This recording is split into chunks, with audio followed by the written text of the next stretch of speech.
I have a gift for you. Happy Valentine's Day. I see all that you do. No, I'm not a fly on your wall. I don't actually see all the things that you do, but I've been living this homeschool mom life long enough that I know how much you do, how much you're attending to others' needs, how much sometimes you feel like you're attending to other people's demands.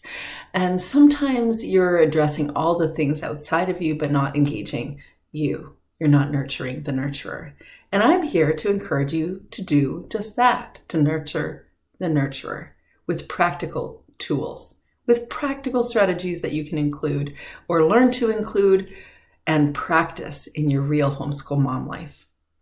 I know how much heart you put into your homeschool life, so I want to encourage you to put that much heart into your own life too. So welcome to the Self-Compassion for Homeschool Moms course, and congratulations on deciding to move toward the direction of self-nurturing and practically learning how to do that too. Because if you choose this course, I know that you think self-compassion is important or you wouldn't have jumped onto this page. But have you considered why self-compassion is important? Straight up, we homeschool mamas, we are addressing all the things, but we need to treat ourselves, learn to treat ourselves as kindly and respectfully as we do want to treat our kids. Because we can't practice something with our kids if we don't also know how to do it for ourselves. So question for you, how do you address self-criticism? Or do you even notice when you are self-criticizing? How do you address self-judgment? Like failure, like you made a mistake, you did bad, you should feel bad. You should feel all the shameful feelings. How do you address that experience?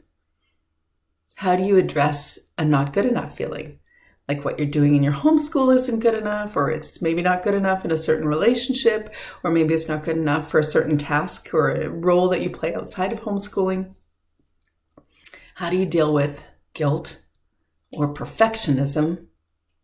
All the big emotions that a homeschool mom might feel. Them and many more. My intention here is to impart self-compassion techniques to you. And of course, on one hand, you could not address them at all, as one does, because many people don't. I certainly didn't for a long time, didn't even know it was a thing. You could do the opposite of self-compassion for you. You could just beat yourself up, as a mom does. You could make yourself feel bad, remind yourself of all the moments and experiences along the way. Maybe it was this morning that you didn't show up in the way that you wanted to show up. Or at the very least, you could remember that you're just a wee bit incompetent or incapable. Those are the ways you could be speaking to yourself. Or you could address that nasty voice practiced in your head, saying things to you that are not so kind and certainly not motivating, not satisfying, and not helpful for you or for anyone. You could declare thanks, but no thanks. I'm going to learn a new way to engage me. So how do I propose you do that? Well, join me in the course and you'll find out how. And since I've been there and I continue to practice these practices because these are lifelong practices that I'm going to need for the rest of my days, I have come up with some practical ones that you could use that will actually make sense and you actually will be able to practice. They're not just these lovely notions of how you might practice self-compassion as a mom, a busy mom of a certain number of kids doing certain kinds of activities that, yeah, I know how demanding all that is. You don't have extra space to figure out how to do these things. But you do also know deep down that there is something about the self-compassion thing that rings true.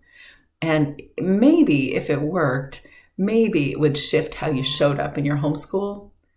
Maybe it would shift how you were experiencing your life or your homeschool life.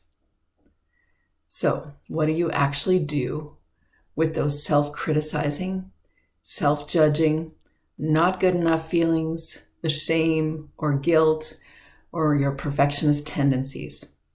I'm asking you, what do you do with them? Now, what would you want to do with them? If you have a plan to address them, how would that change things for you? Let's practice self-compassion strategies together. Join me. And from one homeschool mom to another, happy Valentine's Day.